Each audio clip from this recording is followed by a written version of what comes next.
You've said this is neither a sequel nor a remake, and when it came to investigating this, you went back to the original Alexander Key 1968 book, which you found to be a very cool, dark thriller compared to the movies from 1975 and 78.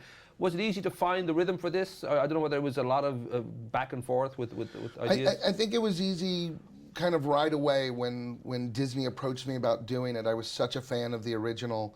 I knew what I didn't want to do, and I knew what I wanted to do. And I felt like, in some ways, my mind went immediately to sort of like the old classic 70s conspiracy thriller movies. It was a little bit of like somewhere between a Steve McQueen movie or a Parallax View, but it was, you know, aliens are among us and the chase is on. And so once I kept that in my mind, like the type of adventure I wanted to go on, it was really easy. And going back and looking at the original source material, again, starting with the book and finding that that was a darker tone, and looking at what the 75 film had done and the 78 film, it was real easy to stay with that.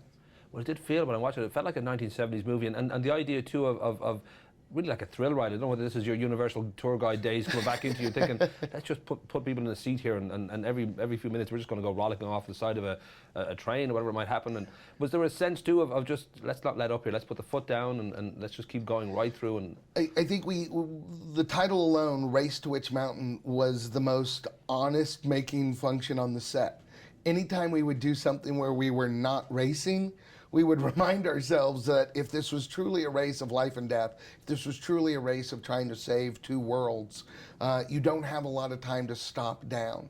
And if you do stop down, it's got to be because you're driving en route to another location. It's got to be because you have a little bit of you have to wait for the car to get repaired.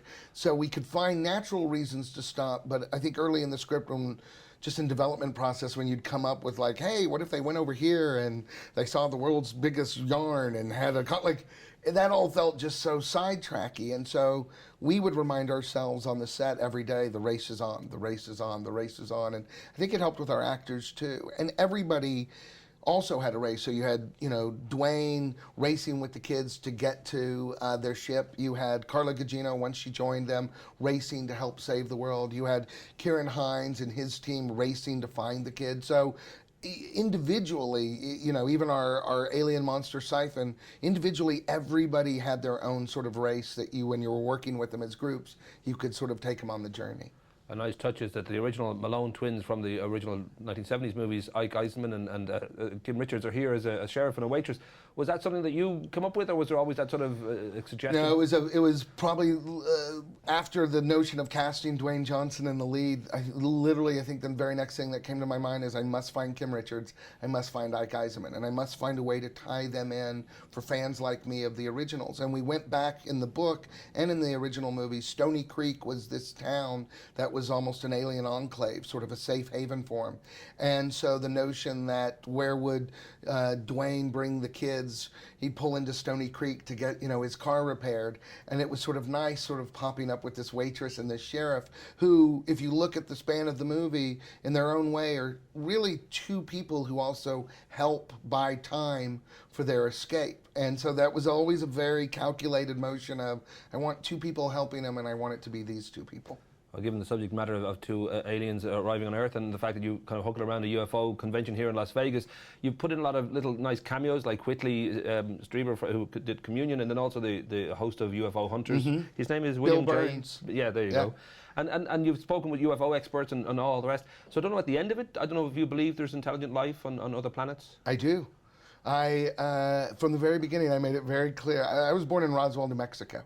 So I was born into the belief, I think. But I believe at least in the possibility that life on another planet could exist. And I believe that the more planets that we discover, the more opportunities we discover in such a short period of time. Even in the past 2 years, they've discovered more planets and more sort of opportunities than they've ever in the span of history. I believe that as that continues, that those odds get greater and greater and greater.